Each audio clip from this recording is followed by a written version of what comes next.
I'm Tom from DIY Life Tech, and this is a look at changing the drip pan on your Weber grill. And this same process applies for the Genesis, the Spirit, and also the Traveler. I've got the Genesis 2 right here.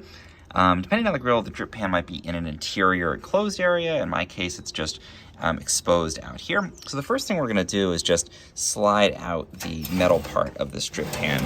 And just check in here, if you've got a bunch of stuff that's accumulated in here, you just want to dump that out into the trash. I don't have a lot, so I'm not gonna do that today. The main thing I wanna do is change this little foil drip pan here. You can see these break down, they deteriorate, so you wanna change these out, ideally after every time you use the grill. But certainly if it starts to look like this, it's probably past time. So we're just gonna open this little catch, and you can see there's two parts to this. There's the metal part that's on here that again is sort of broken down.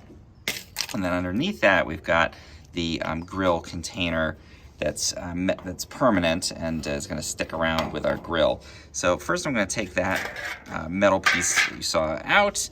We've got the more solid one down here. We're gonna dump out all of these little shavings and bits. Now, if you changed out the aluminum liner more often, you probably wouldn't have this accumulate like I have. But I'm gonna go ahead and dump this out, throw that into the trash, and then let me go ahead and put this back. You don't have to make it perfect. Clean it off the best that you can. There's still a little residue on there. Now I'm gonna take a new liner. This is the aluminum liners for my Weber grill, and take one of these out. You can see they're branded. It's got the Weber design on there, and we're just gonna pop that into the metal tray. So just put that on, and then just put the clasp back in to hold that in place. We've got a new drip pan, perfectly ready to go. Now again, if you let it go too long, it'll start to break down, and certainly the heat of all those drippings can cause that to happen pretty quickly and corrode that metal.